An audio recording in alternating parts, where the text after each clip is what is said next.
বাংলায় আমার দৃপ্ত স্লোগান, ক্ষিপ্ত তীর ধনুক। প্রতুল মুখোপাধ্যায়ের প্রয়াণে শোকস্তব্ধ বাংলার সঙ্গীত দুনিয়া। আজকাল .inকে দেওয়া একান্ত সাক্ষাৎকারে প্রয়াত শিল্পীকে নিয়ে স্মৃতিচারণা করলেন কবির সুমন। প্রতুল মুখোপাধ্যায় চলে গেলেন, আমার চেয়ে কয়েক বছরের বড়।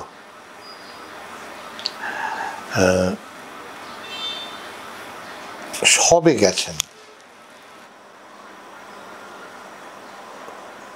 আরো কিছুদিন পরে হলে হয়তো কথা বলতে আমার সুবিধে হতো, মানে এত কাছাকাছির মধ্যে না হলে কথা বলতে সুবিধে হতো, কিন্তু এখনই বলতে হবে এই সবে চলে গেছেন। প্রতুল মুখোপাধ্যায়কে সকলেই গায়ক বলছেন, কি হিসেবে বলছেন জানি না। হেমন্ত মুখোপাধ্যায়ও গায়ক, বিশ্বদেব চট্টোপাধ্যায় গায়ক,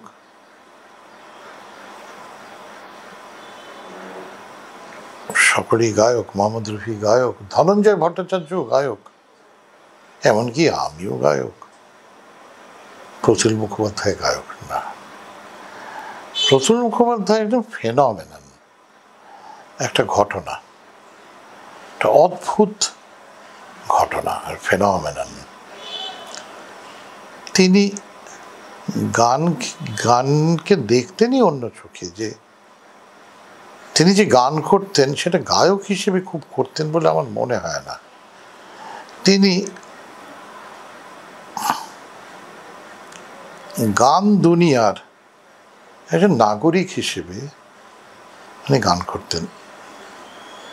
হয়তো উনি বাঁশি বাজালে বাঁশি বাজাতেন, বা বেহালা বা ইসরাজ, তার বদলে তিনি গান করতেন। কোনো কোনো কবিতায় তিনি সুর করেছেন, কখনো গান নিজে লিখেছেন। স্বভাব কবি লিখেছেন, নিজে ছিলেন উনি স্বভাব কবি। আমার বিশিষ্ট সহযোগী, আমার বান্ধবী রাকা আমাকে আজ সকালেই বলছিলেন যে আমাদের গণসঙ্গীতের এক বিশাল ব্যক্তিত্ব সুরেশ বিশ্বাসের ওদের স্মরণ সভায় প্রতুল মুখোপাধ্যায় চট করে একটা গান তৈরি করে দিয়েছিলেন। আমি শুনিনি সেই গান, আমি অনেক গান আমি জানিও না, রাকা যেমন জানেন, রাকা আমায় শোনান।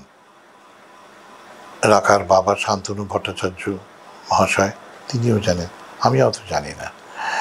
তা উনি ফেনোমেনন এই জন্য যে উনি গানকে দেখছেন অন্যভাবে। কীরকম? ধরা যাক ছোকরা চাঁদ গানটা, উনি গানটাকে পারফর্ম করছেন, গানটাকে একটা রূপ দিচ্ছেন ওর শরীর দিয়ে। উনি যেভাবে মঞ্চে দাঁড়িয়ে বা মাটিতে দাঁড়িয়ে গানটা গাইছেন, উনি রূপ দিচ্ছেন। ওর মাথার চুল থেকে খুব সুন্দর চুল ছিল, সেই মাথার চুল থেকে পায়ের নখ পর্যন্ত পারফর্ম করছেন। একটা আশ্চর্য পারফর্মার উনি, গায়ক নন। ওরকম পারফরমেন্স খুব কম লোক দেখেছে বা করতে পেরেছে। তেমনি ধরুন আর একটা গান আছে, গানটি আবার ওর এটি গান ছাড়া কি বা বলবো, যেহেতু সুরে গাইছেন।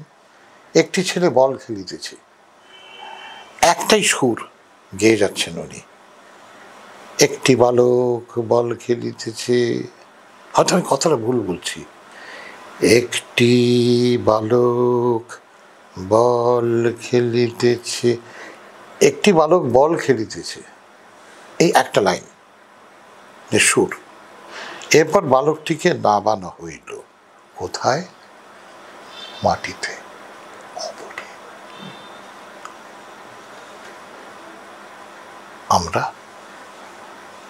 আমরা এখন কোথায় আছি, এই ধরনের একটাই যেন স্তোত্র, একটা স্তোত্রের মতো তিনি গেয়ে যাচ্ছেন। এই কনসেপ্টটাই ছিল না।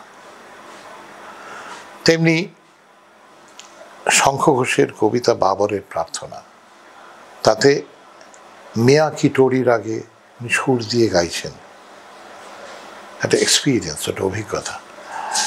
তার আগে আবার তিনি উনি গানের আগে, মানে গানটা গাওয়ার আগে উনি যেমন ধ্রুপদ বা খেয়াল গাইবার আগে লোকে করে একটা একটু সুর লাগায়, লোকে একটুখানি আলাপ করে, ওর একটা আলাপচারী ছিল, ওর মতো সেসব নানারকম আওয়াজ করতেন মুখ দিয়ে, সুরের আওয়াজ, এটা ওর আলাপ। তা নানান রকমের পরীক্ষা, ওরকম নিরীক্ষা মনস্ক শিল্পী আর দ্বিতীয় কেউ এসেছেন বলে আমার মনে হয় না, আসবেন বলেও আর মনে হয় না। একটা যুগ তো আসে চলে যায় না। তা প্রতুল মুখোপাধ্যায় একটা যুগ এসেছিলেন, চলে গেছেন, যা দেবার ছিল তার বেশিই দিয়েছেন হয়তো, কিন্তু আমরা শুনিনি। যেমন আমরা যত উল্টোপাল্টা কারণ বলতে থাকি, ওনার কোনো যন্ত্র লাগতো না, করা ঠিক না। আমি নিজের সঙ্গে কিবোর্ডস বাজিয়েছি একসময় কিছুদিন, তারপরে বাজাইনি, কারণ দেখেছি গ্ল্যাশ করে যাচ্ছে। আমি জানি আর একজন মানুষ ওর সঙ্গে হারমোনিয়াম বাজিয়েছেন কিছুদিন, তিনিও তারপরে বাজাননি। কেন? অনেকে মানে প্রতুলদার যন্ত্র দরকার হতো না, তাই কি ঠিক জানি না, আমার কিন্তু কখনো উনি তা বলেননি। এমন হতে পারে যে উনি সবসময় একটা গান গেয়ে দেওয়ার জন্য প্রস্তুত থাকতেন। উনি হারমোনিয়াম বাজাতে পারতেন বলে আমার মনে হয় না, আমি কখনো ওকে বাজাতে দেখিনি। আমি নিজের সঙ্গে কিবোর্ডস বাজিয়েছি দুটির অনুষ্ঠানে, বুঝলেন। তাতে আমি বুঝতে পারছিলাম যে এইটা ওর সাপোর্ট নয়, তাহলে কি সাপোর্ট হবে জানি না। হারমোনিয়াম কি ওর সাপোর্ট জানি না, হয়তো এসরাজ ওর সাপোর্ট হতে পারত, তার জেন্টল অথচ মীর প্রধান ধ্বনি জন্য হয়তো এসরাজ, হয়তো সেরকম কোনো শিল্পী উনি পাননি। তাই এটা নিয়ে এরকম ভাবার কোনো কারণ নেই। কেউ কেউ আবার লিখেছেন ওর বাবার যন্ত্র কিনে দেবার টাকা ছিল, যত আজে বাজে কথা, যথেষ্টই টাকা ছিল, মানে ভালো মাইনেই পেতেন, পণ্ডিত মানুষ, কোথায় স্ট্যাটিস্টিক্সের লোক, পণ্ডিত মানুষ, ইউবিআই এর চাকরি করতেন, বড় চাকরি। টাকার অভাবের জন্য যন্ত্র ব্যবহার করছেন না তা কিন্তু না, ওর হয়তো উনি যে পারফরমেন্সটা করছেন ওইটাতে আর যন্ত্র দরকার নেই। রবীন্দ্রনাথ ঠাকুর যেখানেই বক্তৃতা করতেন যখনই, সব শেষে উনি নিজেই বলতেন আমি একটা গান গাইবো এবারে, বলে একটা গান গাইতেন খালি গলায়, একটা খালি গলায় গান গাইতেন, যে গ্রামোফোন রেকর্ড করেছেন খালি গলায়। কাজে এর ইনস্ট্যান্স আগে আর যথেষ্ট আছে। আমি সলিল চৌধুরীকে একাধিক জায়গায় খালি গলায় গান গাইতে শুনেছি। সলিল চৌধুরী আমায় খুব নিশ্চিতভাবে বলেছেন, জোর দিয়ে বলেছেন যে সুমন রে, যে গান খালি গলায় গাওয়া যায় না সেটা গানই নয়। তাই বললাম আপনার তো কত গান খালি গলায় গাইলেই মনে হয় যেন হচ্ছে না, অর্কেস্ট্রা লাগে। বলে ওই যে গান নয়, অর্কেস্ট্রা নিয়ে গান। তাহলে ওগুলো তো করতে হয়, বুঝলি, এটা তো আমার পেশা, আনন্দ হয় এই কাজগুলো করে, কিন্তু যে গান তুই খালি গলায় গাইতে পারবি না সেটা কিন্তু গানই নয়। প্রতুল মুখোপাধ্যায় এই খালি গলার লোক ছিলেন এবং খুব মিষ্টি লোক ছিলেন, মানে মজার লোক, ফুল অফ ফান, অসম্ভব রুগুড়ে মানুষ, হাসতেন খুব, কথায় কথায় হাসতেন। এবং ওর যে কন্ট্রিবিউশন পারফরমেন্সের পৃথিবীতে, আমি বলবো গান পরিবেশন করার যে দুনিয়া, তার যে আঙিনা,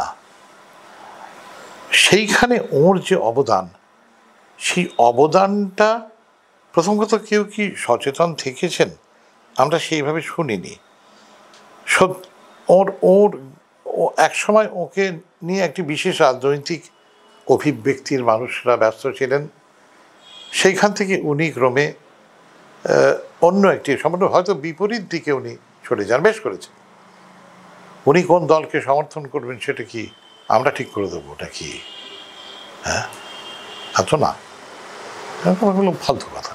কাজে উনি করেছেন যেটা করতে চেয়েছেন তাই করেছেন। একটাই শুধু অনুরোধ, আপনারা প্রতুল মুখোপাধ্যায় বলতে কিন্তু আমি বাংলায় গান গাই এইটাই শুধু ভাববেন না প্লিজ। আপনারা ইউটিউব খুঁজে দেখুন, আরও গান পাবেন।